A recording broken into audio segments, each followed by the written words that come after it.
You're now listening to the Boys in the Booth podcast with your hosts, Harper Cody, Chad Melbourne, and Casey Abrams. New episodes every Monday on Spotify and Apple Podcasts.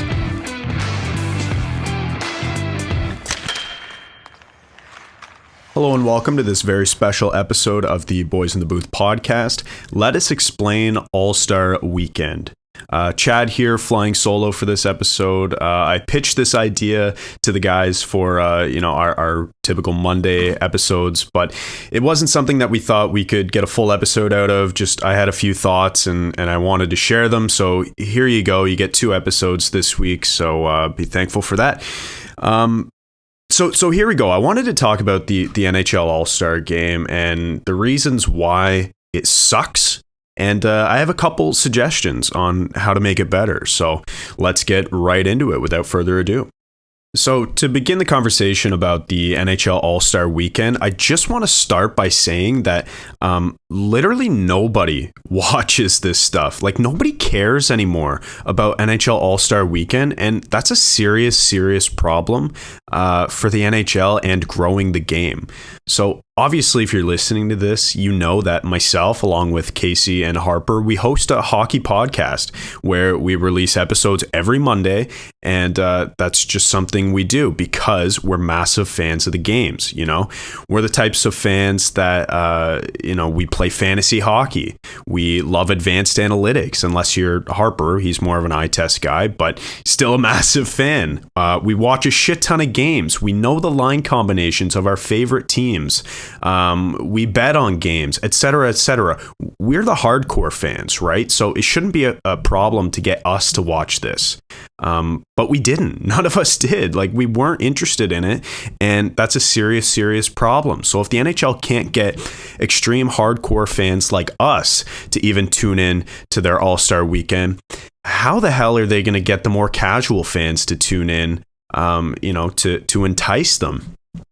The answer is they're not, because the casual fan, like us, doesn't give a shit about this weekend because it means absolutely nothing. It means nothing. That's why no one watches it. It's gimmicky. It's just not good at all. And let's be honest, a bad NHL All-Star Weekend is bad for the NHL, and it's bad for growing the game.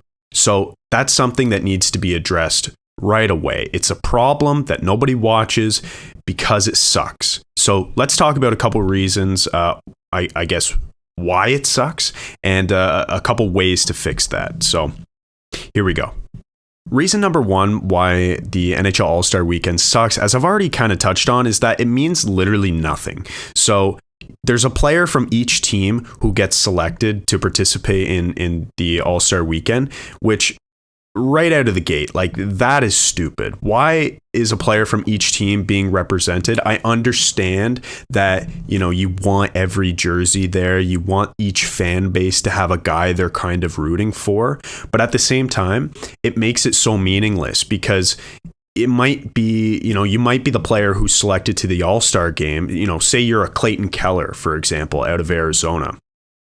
But at the same time, if you're that player, aren't you thinking like, okay, there's a million other players in the league who have had better seasons than I have. Like, it doesn't feel like an accomplishment when you're the best player on your team, when your team sucks. Do you guys know what I'm trying to say here? I think Carlo Koliakovo put it best on this point, and so I'll read the tweet that he had the other day. Carlo just said, "I'm not a fan of having every team represented at the All-Star game. It's called the All-Star game, not the All-Team game, for a reason. Put the star players of the league in a game and play best on best." And I totally agree with Carlo on that one. I'm not one to say that I often agree with Carlo on a lot of things, but for this one, I definitely do. And I wholeheartedly agree that if you want it to mean something, you have to pick the best players. And a way to do that is to have the NHL writers vote on which players deserve to be there. And you can keep it structured. You can select a fixed amount of defensemen, a fixed amount of forwards, fixed amount of goalies, but choose the best. Because if you're not choosing the best, what the hell are you doing? So first of all, make it mean something, because if it doesn't, then what the hell are we doing, NHL? Come on. I'm just looking at the rosters, and I can think of plenty of players who are probably the best on their team right now, but just aren't, like, in a world where the best players get selected, they wouldn't be, is what I'm trying to say. So I named Clayton Keller. There's another guy, Rasmus Dahlin. The guy is filthy. He's having a great year, but not compared to a lot of other defensemen in the NHL. There's Nick Suzuki. He's playing on an abysmal Montreal team. He probably shouldn't be there. Jordan Eberle, Adrian Kempe. Like, these guys probably shouldn't be there. And I'm not saying they're bad players. They're just not the best of the best this season. And that's what we want to see, isn't it? So another guy is Adam Pelech, by the way. And it's like, Adam Pelech is a hell of a defenseman, but he's good because he plays defense, like he blocks shots and he hits and like plays a nasty game out front of the net. But do you think that makes him an all-star? I don't know, man. To me, it's just weird.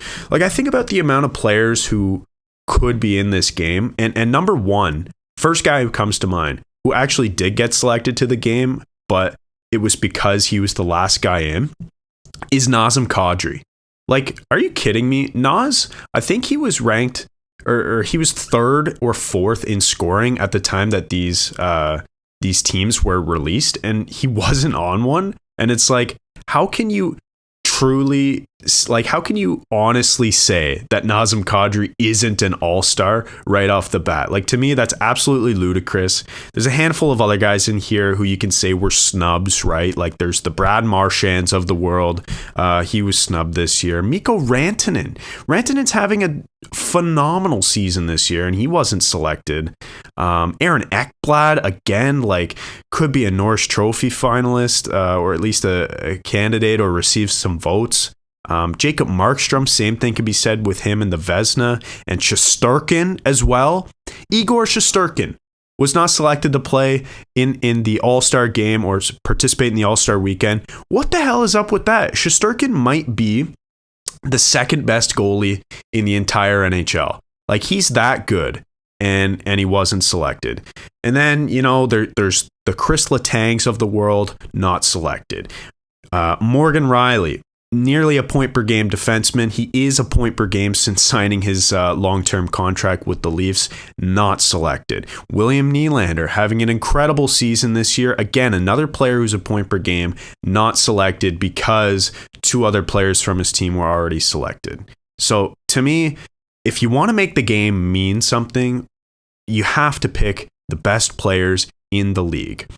Because let's not forget, you've had an argument over a beer with a buddy before, right, about hockey, because we all have. And it always comes up, this guy has this hardware, this guy has a cup, this guy has a Rocket Trophy, whatever, so this guy's better, etc. Something else that always comes up is, 8-time All-Star appearances or whatever, right? That means something, or at least it used to. And I think it should, because if you're selected by the hockey writers, and that's my proposed method to be selected by the hockey writers, if you're selected by them as one of the best players in the entire league, then that should mean something, and that should go, on your hockey resume, as they say. So.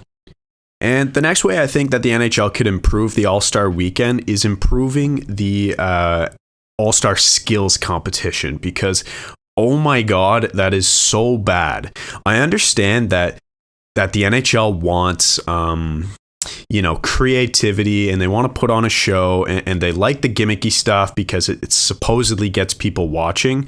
But when I watch that stuff, I just think to myself, like, what is going on? Why aren't the skills that these players have being portrayed at the skills competition? So let me be clear. I don't have a problem with the goal that Zegras scored. I thought that was great. I don't have a problem with guys getting dressed up and doing silly things in the shootout. But again, it's another thing that means absolutely nothing, because you can think about all of the players in the league who might have better skills than the X amount of players who got selected to play in the All-Star game, but you'll never be able to showcase them because they might not quite be good enough to be considered a league-wide All-Star, but they might just have incredible individual skills. So a few off the top that I can think of is obviously number one, Zdeno Chara for hardest shot. That makes total sense, right? You've got guys like, I believe Timo Meier was included in the hardest shot competition this year. And fair enough, Timo's got an absolute wicked shot, but he's not Zdeno Chara, and he can't compete with those guys. So get the best players who have these individual skills at this skills competition, because at the end of the day, that's what you want. You want to show off the absolute best skills among guys playing in the NHL. And hardest shot, sticking with that, another example is Martin Ferk in the AHL a couple of years ago. He wired a slap shot of nearly 110 miles an hour. I believe he has the fastest slap shot, the hardest slap shot ever recorded. I think it was 109.2 or something like that. If that guy plays a minimum number of NHL games in a season or whatever, include him, bring him, show off these incredible skills. Another one that comes to mind is Barzal for fastest skater. You're telling me that you're not allowing the NHL's fastest skater to defend his title because he wasn't selected to the All-Star game because, he isn't a point per game player this year or whatever. To me, that just makes absolutely no sense. Another guy, and a bit of Leafs bias here, but I think it's true. Another guy that could be thrown into fastest skater is Ilya Mikheyev. I mean, I know you have to turn in the fastest skater competition, and Mikheyev is a bullet in a straight line, but you got to include these guys. I think it would be great for the game because, again, if we're having a skills competition to show off the NHL's greatest skilled players at their individual skill, and we're not bringing those guys who are the most skilled at that individual skill, then what the hell are we doing? What the hell are we doing? So these 2 points, getting the best players for the game, regardless of how many teams are represented. And the second point that I just went over, getting the best skilled players for the individual skills for the competition. These 2 points both go towards, making this weekend mean something, because right now it sure as shit doesn't mean a thing. And that's something that we can be definitive about. So guys, that was a bit of a rant, and I only did this episode to rant, so I'm not going to apologize. But this weekend has been no good for a long time, and because Casey isn't on this episode, I'll suggest his idea of what the NHL should do for this All-Star weekend. He says that they should alternate every other year. One year you do the NHL All-Star skills and games. The following year, you do a World Hockey Championship, and you get the best players available represented to represent their individual countries, and then you play a tournament just like they did back in 2016, and just like they're doing in 2023, I believe it was announced, or maybe 2024. I'd have to check that, but either way, look, that would be more fun, maybe, in case I agree with you here. That would be more fun, maybe, than whatever the hell this All-Star weekend has turned into and what it is now. So that's a good suggestion. I could see that. Another one is maybe going back to the World versus North American for the All-Star game. That would be cool as well, because the players around the world who have come from Europe have changed the game of hockey, especially over the last decade or so, as different countries become better and better at the sport. I'm looking at a Finland who used to be a complete underdog at every internationally played tournament, but now they're like a powerhouse. So maybe we could do that. North American versus World, something different, because this stale format it's just that. It's stale, it's boring, nobody watches, it doesn't mean anything. So yeah, those are my thoughts. Okay, I'm done now. Thanks, guys, for listening to this Let Us Explain episode of the podcast. I believe it's the 12th installment of Let Us Explain, this time talking about the NHL All Star Weekend. Let us know, DM us on Instagram if you feel similarly or differently. We're always up to chat about things like this. So again, thanks so much for listening, and we'll be back for a regularly scheduled Monday evening episode this week. Cheers. This has been another episode of Boys in the Booth with Harper Cody, Chad Melbourne, and Casey Abrams. New episodes every Monday on Spotify and Apple Podcasts. Connect with the Boys in the Booth on Instagram, Facebook, and YouTube at Boys in the Booth. Visit boysinthebooth.com for show details, and don't forget, you can become a patron of the podcast for just $1 a month at www.patreon.com/boysinthebooth.